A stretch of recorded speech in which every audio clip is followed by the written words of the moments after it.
Hello बच्चों, let us understand this question. The familiarity with political institutions of the colonial rule helped develop an agreement over the institutional design justify the statement, or describe the political institutions of colonial rule that helped develop an agreement over the institutional design of constitution. तो हमारे पास दो questions हैं और इन दोनों questions को हम ध्यान से पढ़ेंगे तो पाएंगे कि ये दोनों क्वेश्चंस लगभग सेम ही है। पहले क्वेश्चन में बताना है हमें the familiarity with political institution of the colonial rule helped develop an agreement over the institutional design. तो इस क्वेश्चन में कह रहा है कि हमारा जो इंस्टीट्यूशनल डिज़ाइन था, जो हमारा कॉन्स्टिट्यूशन का डिज़ाइन था, उसके जो लॉज थे वो कॉलोनियल लॉज से फैमिलियर है और कहीं ना कहीं कॉलोनियल लॉ जो है वो हेल्प किया है हमारे कॉन्स्टिट्यूशन के डिज़ाइन में। और दूसरा स्टेटमेंट भी हमारा इसी तरीके का है, हमें डिस्क्राइब करना है कि political institution of colonial rule, जो कॉलोनियल रूल थे उसके पॉलिटिकल इंस्टीट्यूशंस को डिफाइन करना है और हमें बताना है कि कॉलोनियल जो इंस्टीट्यूशन थी वो कैसे उसने हेल्प किया हमारे कॉन्स्टिट्यूशन के डिज़ाइन में। तो आइए जानते हैं इस क्वेश्चन के पीछे का की कंसेप्ट।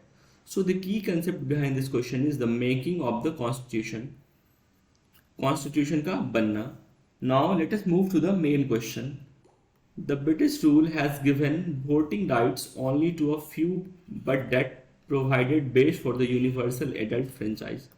तो क्या हुआ था, कॉलोनियल जो रूलर्स थे, ब्रिटिशर्स थे, उन्होंने वोटिंग राइट्स तो दिए थे बट सभी लोगों को नहीं दिए थे, कुछ ही लोगों को दिए थे। और कहीं ना कहीं ये बात इंस्पायर किया किस चीज़ के लिए, universal adult franchise.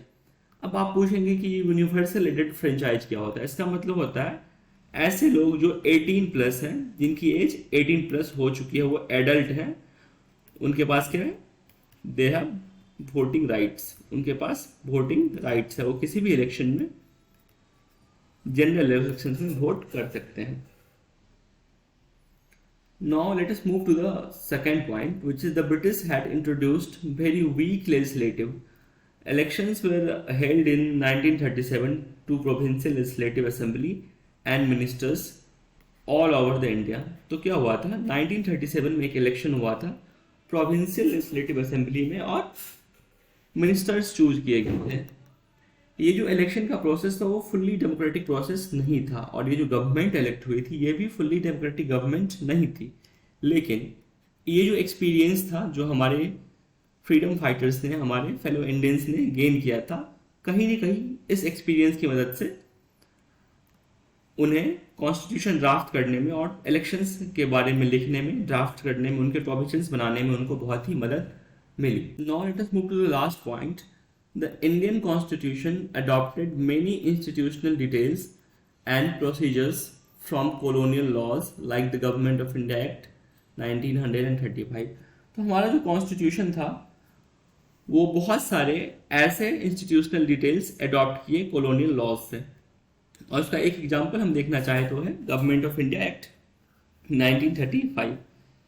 I hope you understood it well. Thank you, all the best.